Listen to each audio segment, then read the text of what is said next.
Bonsoir tout le monde, bienvenue encore une fois chez moi.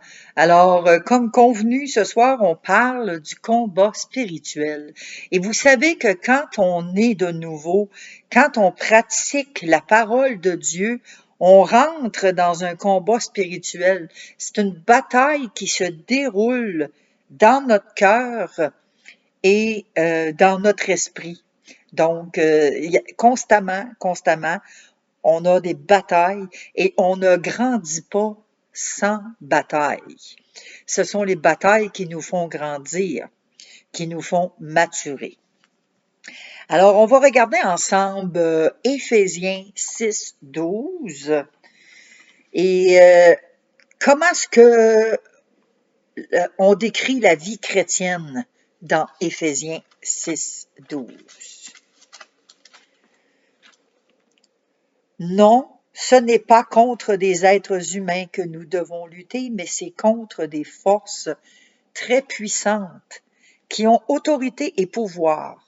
Nous devons lutter contre les puissances qui dirigent le monde de la nuit, contre les esprits mauvais qui habitent entre le ciel et la terre. Alors ici, comment Éphésiens décrit la vie chrétienne? Il la décrit comme étant un combat. Et c'est un combat non pas envers les êtres humains, mais c'est un combat contre des forces puissantes, des forces spirituelles qui dirigent justement le monde.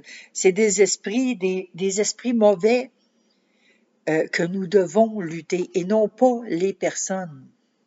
Souvent, j'ai un cheveu, excusez là. Souvent, les gens pensent qu'on combat la personne, mais c'est pas la personne qu'on doit combattre, c'est l'esprit derrière cette personne-là, l'esprit qui manipule. On va regarder 2 Timothée 2, 3.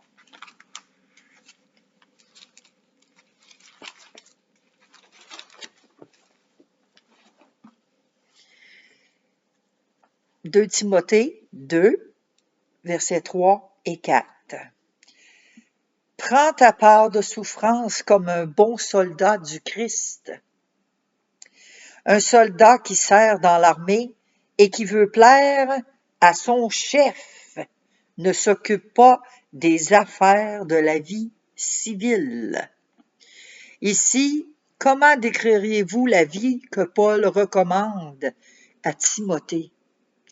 Eh bien, de prendre part à la souffrance, qui prennent part, parce qu'on va souffrir. Christ, il le dit, on n'est pas sur la terre pour vivre dans la ouate, là. On va souffrir, on va en vivre des épreuves, on va en vivre des tribulations. Alors ici, il dit de prendre sa part à la souffrance et de ne pas s'occuper des affaires de la vie civile. S'il veut servir dans l'armée de Dieu, ça veut dire dans la vie civile, de ne pas se soucier des affaires de ce monde, parce que c'est à Dieu qu'on doit plaire. Et c'est les choses de Dieu qu'on doit s'occuper. Et Dieu, nous, en s'occupant des choses de Dieu, Dieu, lui, va s'occuper des affaires civiles du monde, justement. Apprendre à connaître votre ennemi. C'est qui votre ennemi? Qui est-il? Apocalypse 12. L'ennemi, il est rusé. Vous allez voir. Apocalypse, on a dit 12. Et c'est verset 9, 10.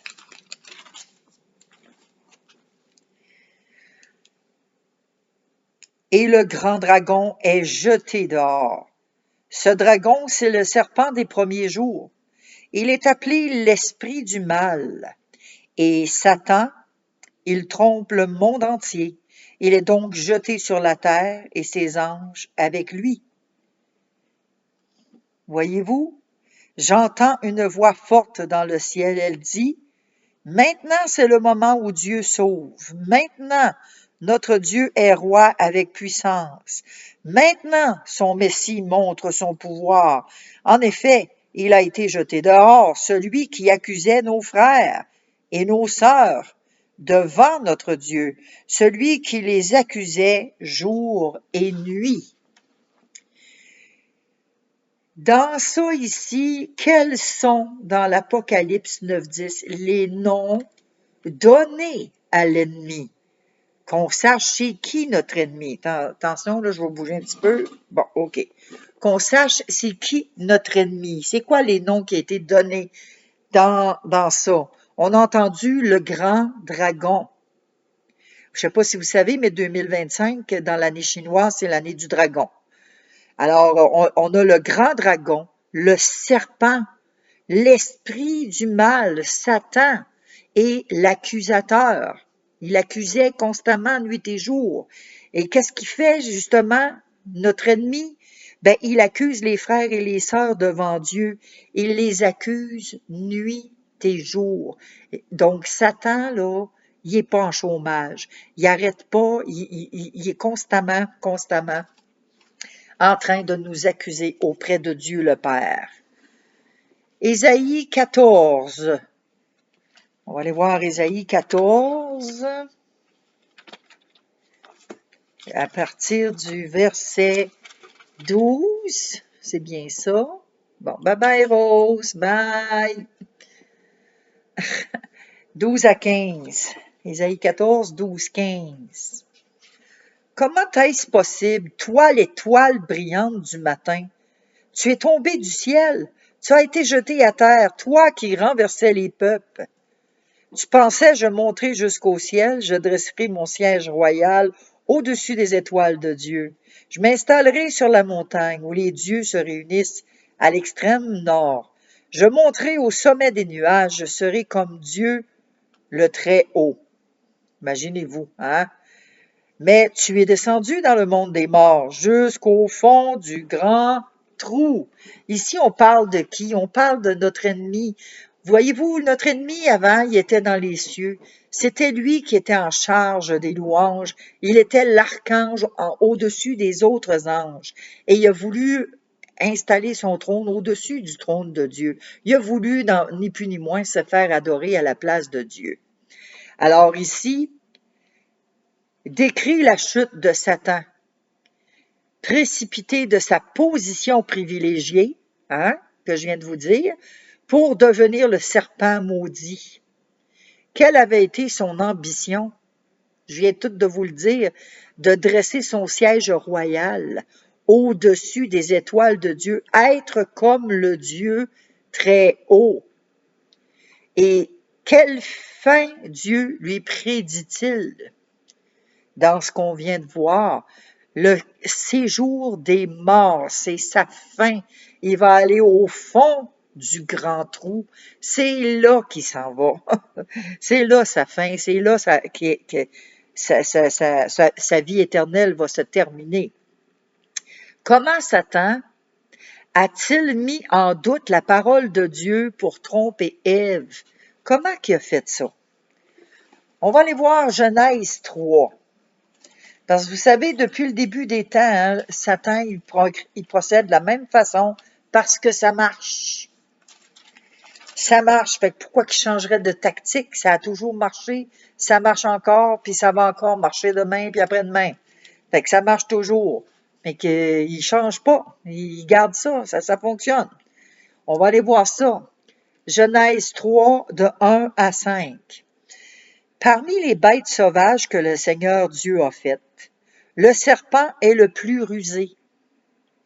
Il demande à la femme, « Est-ce que Dieu vous a vraiment dit? Ne mangez aucun fruit du jardin. » La femme répond au serpent, « Nous pouvons manger les fruits du jardin, mais pour l'arbre qui est au milieu du jardin, Dieu a dit, ne mangez pas ces fruits et n'y touchez pas, sinon vous mourrez. » Le serpent répond à la femme, « Pas du tout. Vous ne mourrez pas. Mais Dieu le sait bien.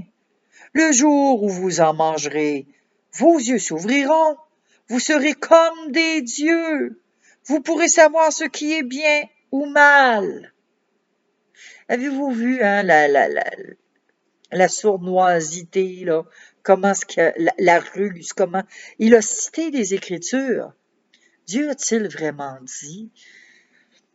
Et là, ici, comment Satan, justement, a mis en doute la parole de Dieu pour tromper Ève?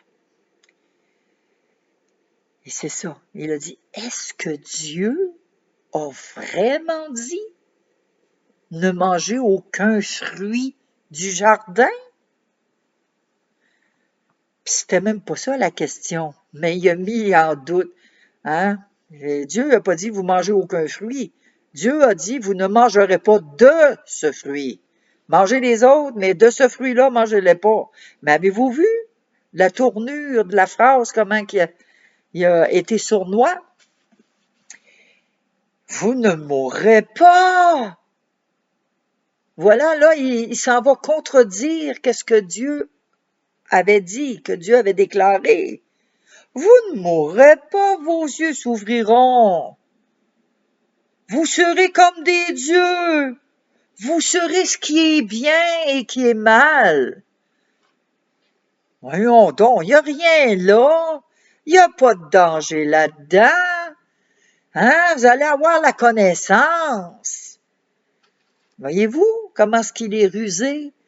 Il amène ça, c'est tellement sournois, puis quand on commence à méditer ces paroles-là, puis à les nourrir, ben, ça descend, hein?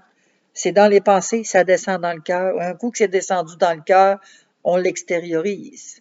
Et c'est là qu'on commet le péché, quand on l'extériorise. On commet le péché. Satan s'efforce continuellement de jeter le doute sur la parole de Dieu, tout le temps, tout le temps. Il la contredit, toujours. Il va donner des vérités, mais il va tordre la vérité. Oh, qu'il est sournois. Que pouvons-nous apprendre sur Satan dans les versets suivants? Luc 8, 12. On va aller apprendre quelque chose sur lui, là. Fait que ça va nous aider, hein, parce que vous savez, des fois, on ne sait pas comment faire, puis on ne sait pas, ouais, ça vient-tu vraiment? C'est des bonnes pistes là, pour nous aider dans notre marche chrétienne, ça, là. Donc, on a dit, Luc 8, 12, que pouvons-nous apprendre sur Satan? 8, 12. Le bord du chemin, ce sont les gens qui entendent la parole. Mais l'esprit du mal arrive. Il enlève la parole de leur cœur pour les empêcher de croire et ainsi d'être sauvés. Alors ici, qu'est-ce que ça dit? Ça dit qu'il enlève la parole de leur cœur. L'esprit du mal. C'est qui l'esprit du mal? C'est Satan. Alors, on apprend ça. C'est ce qu'on apprend là, qui nous enlève la parole de Dieu de notre cœur. Parce qu'il veut pas qu'on soit sauvé, il veut pas qu'on croie. Il veut nous garder dans le doute, dans l'insoumission, dans la désobéissance. C'est ça qu'il veut nous garder. Jean 8, 44.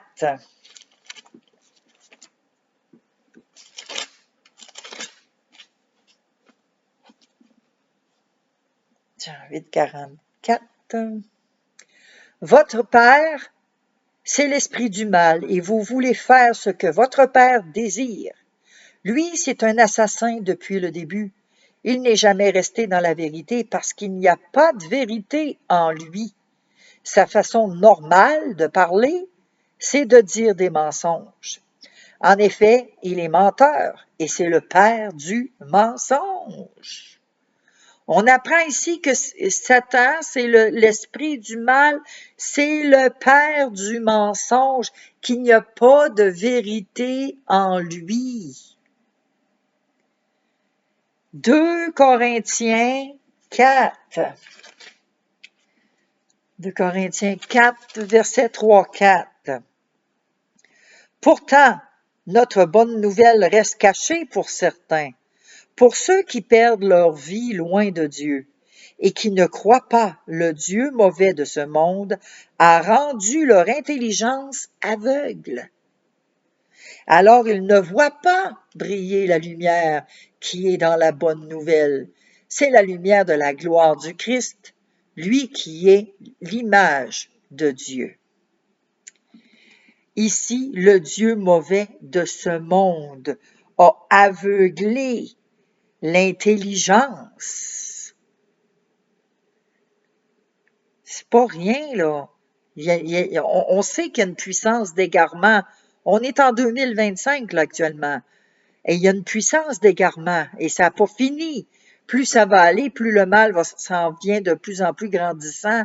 On n'a pas fini de voir des scandales, de voir des choses atroces, que ce que le bien va être appelé mal et le mal va être appelé bien. Quelqu'un qui va faire du bien, ben il va être coupable. Ça commence avec, on est rendu là, les gens veulent plus qu'on prie, le gouvernement veut faire voter des lois pour qu'on ne prie plus dans des lieux publics. Ça s'en vient grave, là. Et tout ça dans un but de quoi? De détruire les chrétiens. Parce que vous savez qu'il y a de la puissance dans le nom de Jésus-Christ. Bouddha, là, ils sont pas attaqués. Ceux qui ont les vaches folles, pas les vaches folles, mais les vaches saintes, là, en Inde, là, ils sont pas attaqués, eux autres, mais par contre, ils vont attaquer les chrétiens. Les chrétiens qui sont là, qui, eux, comprennent que la vache, c'est pas une vache sacrée. Et eux, en Inde, ils vont attaquer les chrétiens, ils vont les tuer par rapport à ça. Est-ce qu'il y en a qui vont se retourner contre la religion des hindous? Non. Le Bouddha, il n'y a personne qui se vire contre ça. Abdullah ou je sais pas qui, en tout cas, nommez-les toutes. Il n'y a personne qui fait la guerre à ces religions-là. Pourquoi? Parce que c'est des fausses religions, c'est des faux dieux. Mais seul le nom de Jésus-Christ sauve. Et il y a de la puissance dans le nom de Jésus-Christ. Et pourquoi on est tant persécuté? Parce que Satan le sait. Satan, notre ennemi juré, connaît Dieu, connaît Jésus-Christ, il connaît les Saintes Écritures. Et il ne veut pas que l'humanité vienne à Christ. C'est son but c'est de nous empêcher de croire, de nous empêcher de voir la vérité de Dieu. 2 Corinthiens 11, verset 3. Mais rappelez-vous, le serpent a trompé Ève par son mensonge. Alors j'ai peur d'une chose, qu'on vous donne des idées fausses et que vous ne soyez plus fidèlement et sincèrement attachés au Christ comme avant. C'est pour ça qu'il faut lire la parole. Ici, on dit que Satan, c'est un serpent. C'est le serpent qui est là pour nous détourner de la parole de Dieu, pour nous faire croire des mensonges, des faussetés. C'est le temps qu'on se réveille, qu'on s'accroche à la parole de Dieu, qu'on mette notre nez dans la parole de Dieu, qu'on la médite, qu'on prie avec la parole de Dieu, que ça vienne s'asseoir sur notre cœur. Parce que vous savez que les temps sont durs et plus ça va aller, plus les temps vont être très difficiles et ça va être extrêmement difficile pour des chrétiens de tenir ferme, d'aller jusqu'au bout, de persévérer jusqu'à la fin. Parce qu'à la fin, on le sait, le Seigneur Jésus le dit, trouverai-je encore la foi quand je reviendrai sur la terre? Et seuls ceux qui auront persévéré jusqu'à la fin auront la couronne. Alors, on doit se secouer et persévérer. On sait que ça va être des temps difficiles, que c'est très dur. On s'en va vers là. La parole de Dieu nous le dit. Mais c'est à nous d'être éveillés. C'est à nous d'être des vierges sages et vraiment prendre la parole de Dieu au sérieux, surtout dans les derniers temps qu'on vit présentement. 2 Corinthiens 11, on est dedans, mais on va aller voir le verset 14. Qu'est-ce que ça dit à propos de Satan? Toujours à propos de Satan, qui qu'il est. Rien d'étonnant à cela, Satan lui-même fait semblant d'être un ange de lumière. Alors, il se déguise en un ange de lumière pour nous faire accroire des mensonges.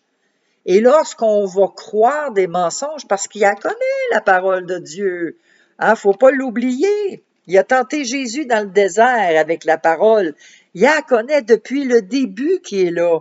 Il était dans les cieux avec Dieu. Alors il connaît Dieu, il connaît Jésus. C'est son moyen, c'est de tromper le monde. Excusez. Luc 4.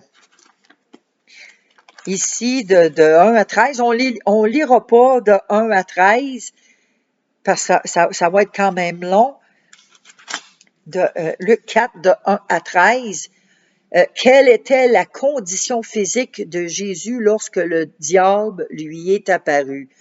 Vous pouvez aller le lire, prenez-le en note. Luc 4, versets 1 à 13. Et là, vous allez voir la condition de Jésus, parce que Jésus, lorsqu'il s'est fait baptiser, il est sorti du Jourdain et il s'est en allé où? Dans le désert. Et dans sa condition, il était faible. Après 40 jours et 40 nuits, il était faible. Il avait faim, c'est sûr. Et c'est là que Satan est intervenu. Parce que Satan, il est comme un lion rugissant. Il cherche sa proie. Et il cherche parmi celles qui sont faibles. Il connaît nos faiblesses. Et quand on est faible, il attend juste le bon moment. Puis quand on est faible, stop. Et là, voilà. Donc, ici, la condition de Jésus, il était faible. Il avait faim, justement. Il avait faim, il avait soif. 40 jours sans manger, sans boire. Mais Satan, il l'a tenté, mais Jésus a quand même résisté jusqu'au bout, jusqu'à la fin, jusqu'au temps fixé par Dieu, parce que Dieu avait fixé un autre temps pour venir tenter Jésus. À quel désir Satan fait-il appel dans ces 3 tentations? Donc, ici, vous allez aller le lire quand même, là, c'est toujours dans le Luc 4, 1 à 13. Alors, Satan, il va pousser Jésus à faire des miracles. Il va le pousser, change ces pierres-là en pain, là. Hein, tu sais, tu as faim d'abord, là, change-les, puis... Fait il pousse Jésus, dans le fond, tu sais, à commettre des choses qui ne vont pas selon la parole de Dieu, parce que c'était pas encore permis par Dieu que Jésus mange. Il était dans son jeûne encore. C'était pas décrété que là, c'était le temps qu'il mange. Et là, il a poussé Jésus à se faire adorer. Hein? Si tu m'adores, regarde tous les royaumes. Si tu m'adores, que tu te mets à genoux, je vais tout te donner. Et par après, il a provoqué Jésus en disant, attendez, parce que ça, je trouve, la troisième, je la trouve quand même assez importante. Tu ne dois pas provoquer le Seigneur ton Dieu. Jésus, dans le livre saint, OK, Dieu commandera, OK, il dit, en effet, si tu es le Fils de Dieu, jette-toi d'ici jusqu'en bas. Ah! Il l'a provoqué, dans le fond, tu sais, c'était comme, si on peut appeler ça aujourd'hui, tu sais, un esprit de mort, un esprit de suicide. Hein, jette-toi en bas, là. Il dit là, que si tu te jettes en bas, il va envoyer les anges, tu sais. Fait qu'il a provoqué. C'est ça, je trouve assez quand même important, celui-là, parce qu'il y en a tellement des hommes et des femmes. Même moi, en 2014, j'ai failli commettre l'irréparable parce que j'ai écouté cette voix-là, la voix, tu sais, du suicide. Il y en a beaucoup, malheureusement, qui écoutent parce que Satan, c'est un menteur, fait qu'il nous promet des choses quand on l'écoute. Que c'est malheureux. Ici, dans 1 Pierre 5, 8 et 9, ça nous dit « Soyez vigilants, restez alerte. Votre ennemi, le diable, rugit comme un lion et cherche quelqu'un de faible. Soyez forts dans la foi et résistez-lui. Vous n'êtes pas seuls à souffrir. Vos frères, vos sœurs dans le monde souffrent aussi. On n'est pas les seuls à vivre des difficultés, à vivre ce qu'on vit. Des fois, on vit des trahisons. Il y a des frères et des sœurs partout dans le monde qui vivent des trahisons. Donc, on n'est pas seul. On n'est pas toute seule à souffrir. La lutte contre le péché. Comment les versets suivants décrivent-ils le péché? Ésaïe 1, verset 2. Ciel, écoute, et toi la terre, tends l'oreille, c'est le Seigneur qui parle. J'ai fait grandir des enfants, je les ai élevés, mais ils se sont révoltés contre moi. Ici, comment est-ce qu'on décrit le péché? Par la révolte. Les gens se sont révoltés. La révolte, c'est un péché. Romains 14, 23.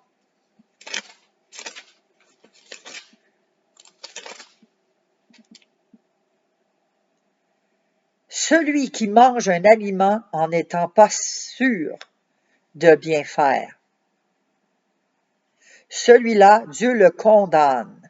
En effet, il n'agit pas en accord avec sa foi. Et quand on n'est pas en accord avec la foi, on commet un péché. Donc, ça veut dire que si on mange quelque chose, si on fait quelque chose, puis que notre tête puis notre cœur, ça s'accorde pas, c'est là qu'on commet un péché. Si on n'agit pas selon notre foi, selon la foi en Dieu, selon la foi dans la parole de Dieu, si on n'agit pas, on commet un péché. 1 Jean 3, 4.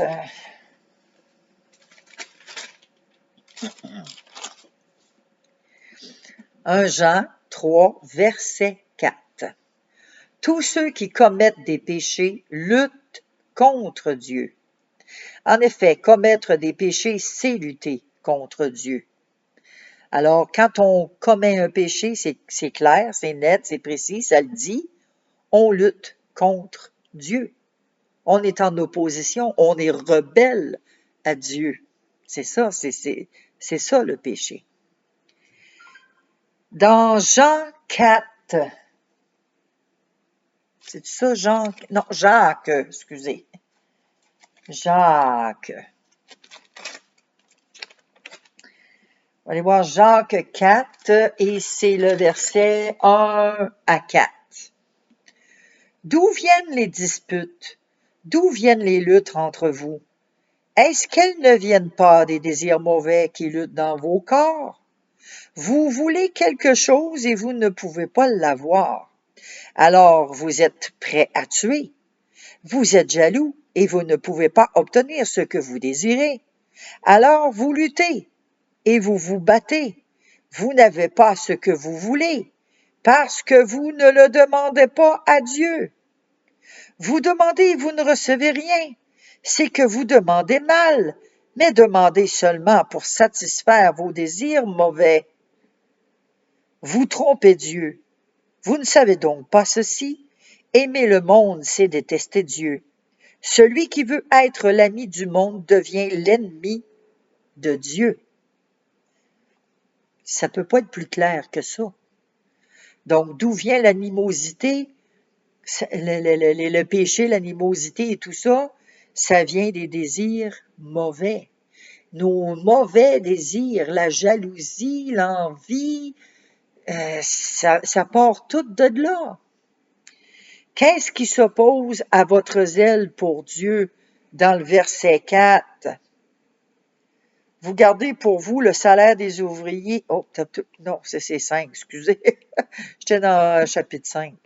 Euh, vous trompez Dieu, vous ne savez donc pas ceci. Aimer le monde, c'est détester Dieu.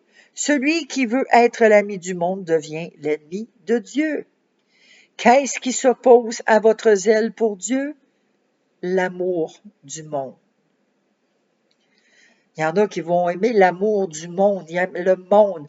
Hein? Ils aiment les bars, ils aiment les restaurants, ils aiment manger, ils aiment boire, ils aiment les parties, ils aiment avoir du fun, ils aiment se réunir, puis rire, puis dire des jokes plates, des jokes à n'en rougir, là, des jokes, des farces, à n'en rougir, en tant qu'enfant de Dieu, en tant que chrétien, on n'est même pas supposé d'agir de cette façon-là parce que c'est les païens, c'est notre vie d'avant.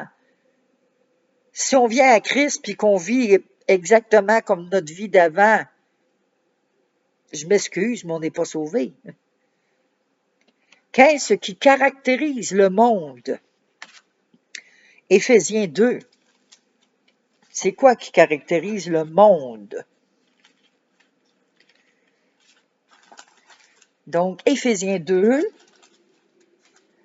versets 2, 3.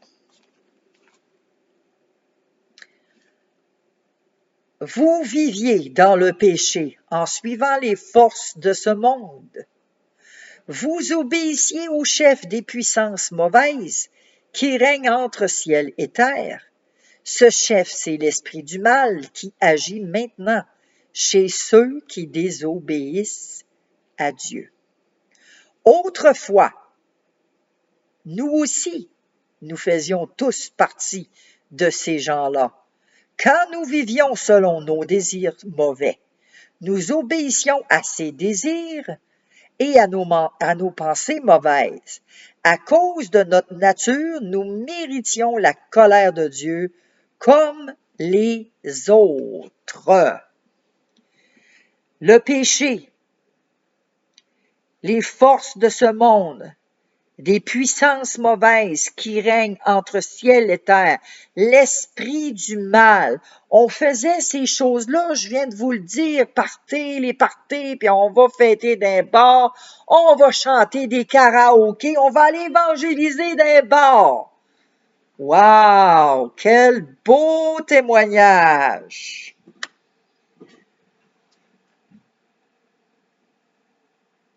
On est censé d'être des nouvelles créatures. On est censé de ne pas reproduire ce que l'on faisait dans notre vie d'avant. Oui, mais moi j'aime ça chanter. Puis oui, moi je modifie les paroles des chansons. Je prends les chansons puis je chante des chansons chrétiennes dessus. Non, non. On n'a pas besoin de s'en aller dans les ténèbres pour ça. Il y a d'autres moyens, il y a d'autres endroits qu'on peut évangéliser. Tu veux évangéliser les gens dans le bar? Parfait. Installe-toi dehors, puis attends que ces gens-là sortent du bar. À 3h, 3h30 du matin.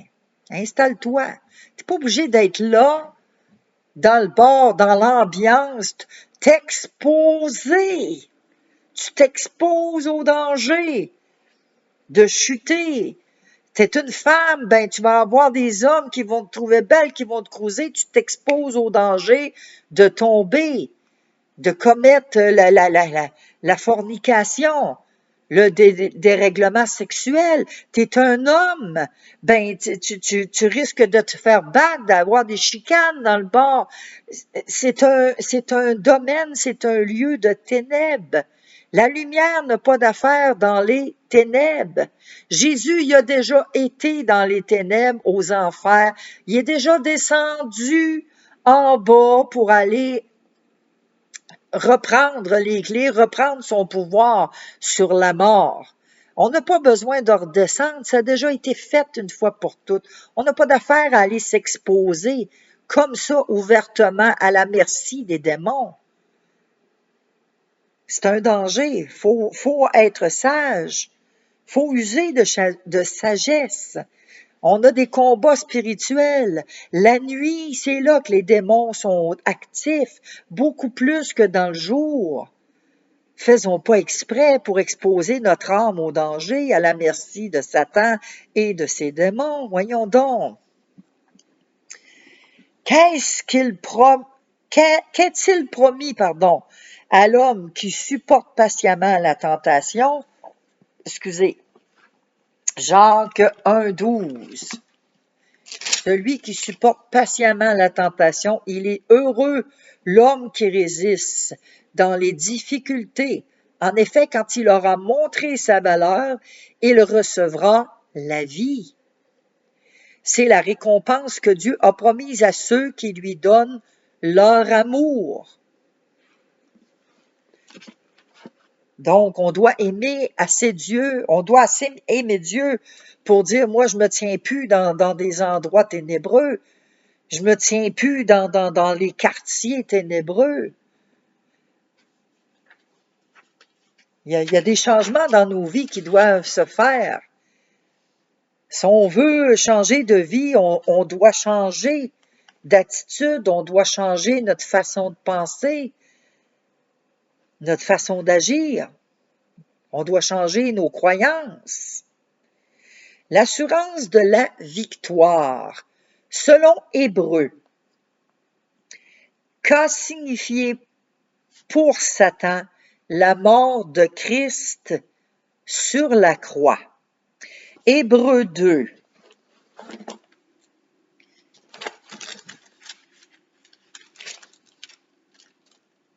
Et c'est 14-15. Hébreux 2, 14-15. Ces enfants-là ont quelque chose en commun. Ce sont des êtres humains. L'esprit du mal avait le pouvoir de les faire mourir. À cause de cela, Jésus, lui aussi, est devenu un être humain pour enlever sa force à l'esprit du mal en mourant lui-même. Les gens étaient comme des esclaves pendant toute leur vie parce qu'ils avaient peur de la mort. En mourant, Jésus les a libérés. Qu'est-ce que ça a signifié, la mort de Jésus? Ça a signifié la fin de son pouvoir sur la mort des êtres humains. Jésus a repris cette puissance-là, ce pouvoir-là. Et qu'est-ce que ça l'a donné aux hommes? Ça l'a donné la liberté et la vie. Parce qu'on était esclaves de la mort, on était esclaves de Satan. C'est pour ça que Dieu s'est fait homme en Jésus-Christ, parce que Jésus est venu reprendre ce que Satan nous avait volé. Qu'est-ce qui vous permet de remporter la victoire? 1 Jean 2, verset 14. Vous les enfants, je vous dis encore, vous connaissez le Père, vous les parents, je vous dis encore, vous connaissez celui qui existe depuis toujours. Vous les jeunes, je vous dis encore, vous êtes forts. La parole de Dieu reste en vous et vous avez vaincu le mauvais. Alors, qu'est-ce qui peut nous permettre de remporter la victoire? C'est la parole de Dieu. 1 Jean 4, verset 4. 1 Jean 4, 4. Vous, mes enfants, vous appartenez à Dieu et vous avez vaincu les faux prophètes. Voici pourquoi l'Esprit de Dieu qui est en vous est plus puissant que l'ennemi du Christ qui est dans le monde. Alors ici, l'Esprit de Dieu est plus puissant que l'Esprit qui est dans le monde. 1 Jean 5, 4, 5. Parce que tous ceux qui sont enfants de Dieu peuvent vaincre le monde. Écoutez bien ça. Je répète. Parce que tous ceux qui sont enfants de Dieu peuvent vaincre le monde. Et ce qui nous rend vainqueurs du monde, c'est notre foi. Qui donc est vainqueur du monde? C'est seulement celui qui croit que Jésus est le Fils de Dieu.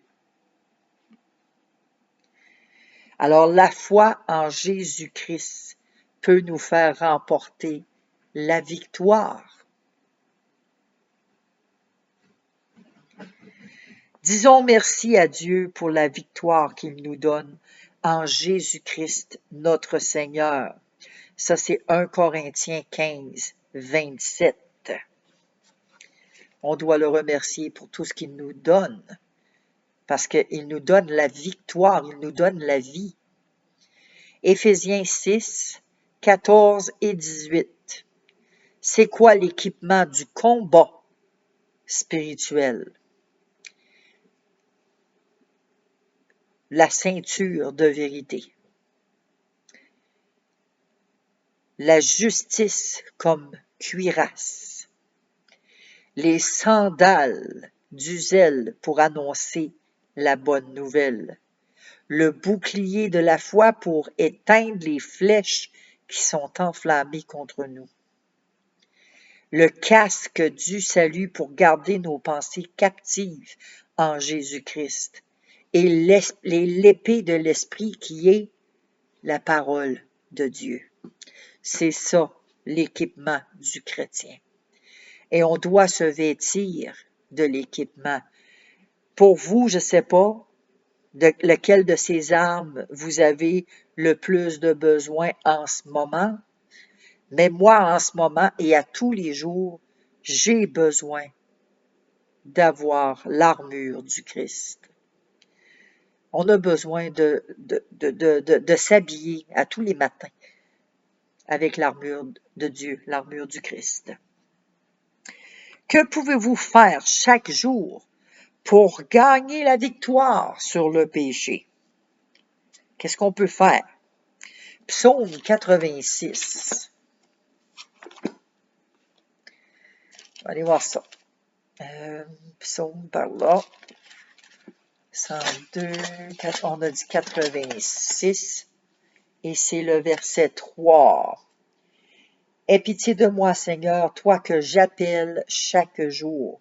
Alors, qu'est-ce qu'on peut faire pour gagner la victoire sur le péché? Appeler Dieu à chaque jour. Appeler Dieu chaque jour, c'est lui parler à tous les jours, le prier à tous les jours. Psaume 96, 2. Chantez pour le Seigneur, remerciez-le d'être votre Dieu. Jour après jour, annoncez Dieu nous sauve. Alors, qu'est-ce qu'on doit faire? C'est de chanter, de remercier Dieu, d'annoncer que Dieu nous sauve. Psaume 119, verset 97. J'aime beaucoup ta loi, je réfléchis sur elle tous les jours. Alors, ça veut dire de méditer la parole de Dieu à tous les jours. C'est ce qui va nous donner la victoire sur le péché. Luc 9, 23.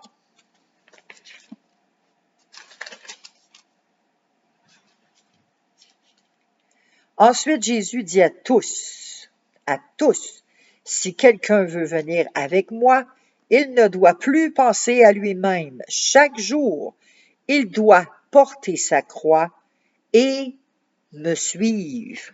Alors, on doit porter notre croix à tous les jours, décider de la porter. Ça veut dire de mourir à soi-même. Porter notre croix, là, mourir à soi-même. Et accepter de suivre Jésus à tous les jours. Hébreux 3, 13.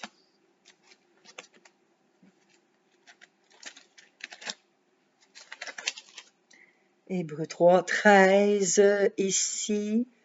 Aujourd'hui, Dieu continue à vous parler. Alors, chaque jour, donnez-vous du courage les uns aux autres pendant que vous entendez cet appel. Ainsi, le péché ne vous trompera pas, et parmi vous, personne ne refusera d'obéir. Ici, c'est de s'encourager à chaque jour. Autant qu'on peut entendre aujourd'hui la parole de Dieu, exhortons-nous les uns les autres, encourageons-nous à persévérer. C'est ce qui va nous donner la victoire. Que devriez-vous faire quand vous avez péché? Qu'est-ce qu'on fait quand on a péché? Ben, on va aller le voir, mais quand on a péché, là, c'est de le confesser. C'est de le dire au Seigneur, « Hey Seigneur, regarde, je m'excuse, j'ai encore fait telle affaire, j'ai encore dit ça. Oh Seigneur, je m'excuse.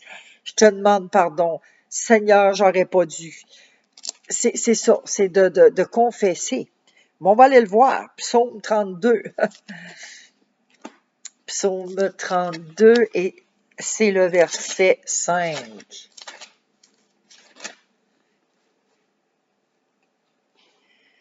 Mais je t'ai fait connaître mon péché, je n'ai pas caché ma faute.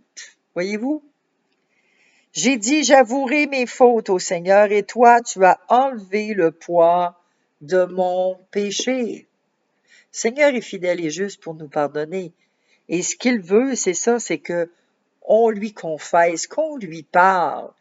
Il sait déjà, il sait tout, mais il désire avoir une relation avec nous autres. Il aime ça quand on lui parle. Il aime ça, nous entendre parler. Il aime entendre le son de notre voix. Il nous aime. Il nous aime. Il veut une relation avec nous autres. Voilà, fait que j'achève, j'ai presque terminé. On va aller voir le psaume 103 et de 9 à 12. Il ne fait pas sans arrêt des reproches, sa colère ne dure pas toujours. Il ne tient pas compte de nos péchés. Il ne nous punit pas comme nous le méritons. Son amour pour ceux qui le respectent est immense, immense comme le ciel au-dessus de la terre. Comme le soleil levant est loin du soleil couchant, il met nos fautes très loin de nous. Voyez-vous, on pourrait continuer encore comme un père aime ses enfants, le Seigneur aime avec tendresse ceux qui le respectent. On pourrait continuer encore et encore.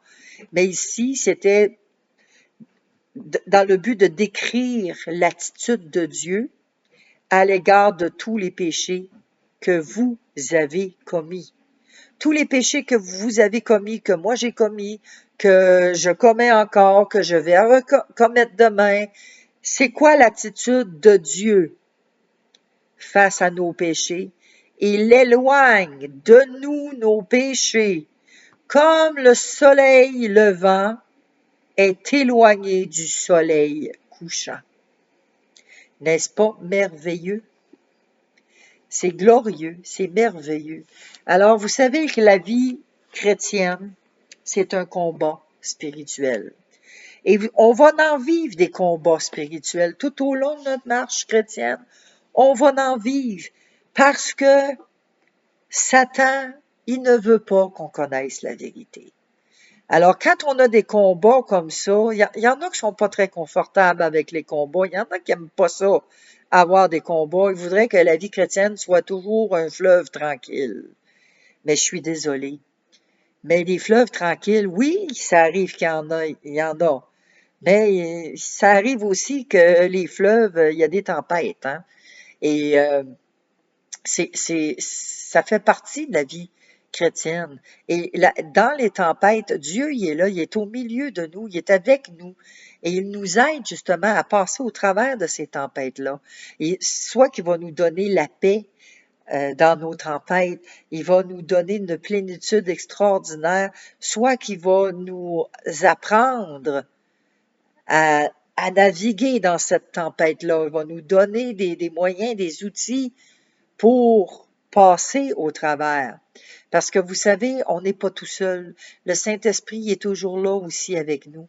Et Dieu, il l'a dit, il est avec nous jusqu'à la fin de nos jours. Il ne nous abandonnera pas. Souvent, on a l'impression qu'on est tout seul, mais c'est parce que C'est nous. C'est nous qui avons abandonné Dieu. C'est nous qui le ressentons pas.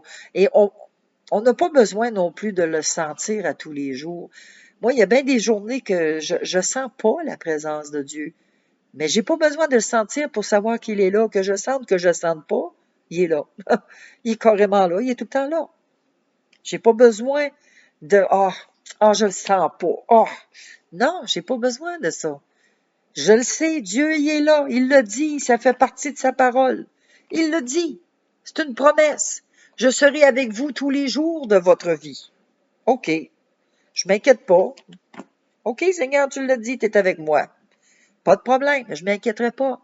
Et c'est ce qui va nous aider à passer au travers de nos épreuves aussi. Quand on a la foi, qu'on met notre foi en Dieu, qu'on croit à la parole, c'est pour ça qu'il faut la méditer, cette parole-là. Il nous vient des événements. Ouais, mais, Seigneur, tu as dit que tu étais avec moi, c'est vrai. Tu es avec moi tous les jours de ma vie. Ne t'inquiète pas, prends courage. Ne t'ai-je pas dit de prendre courage? Ne t'inquiète pas. Ne t'effraie pas. Ne t'épouvante point. C'est vrai. OK, c'est vrai. Puis ça vient nous rassurer. Donc, c'est des promesses. La parole de Dieu, c'est un livre de vie. C'est un livre qui nous dicte la conduite, comment agir, comment réagir, comment penser. C'est le livre qui nous guide. C'est notre guide de vie. On a des guides de la route, mais celui-là, c'est le guide de notre vie, la vie terrestre et la vie spirituelle. Alors, j'espère que ça vous a donné un petit encouragement pour ce qu'est le combat spirituel, que ça va vous encourager de voir que Dieu, il est toujours là, qu'il ne nous abandonne pas et que Satan, c'est ça, son but, c'est de vous faire chuter. Son but, c'est que vous ne croyez pas.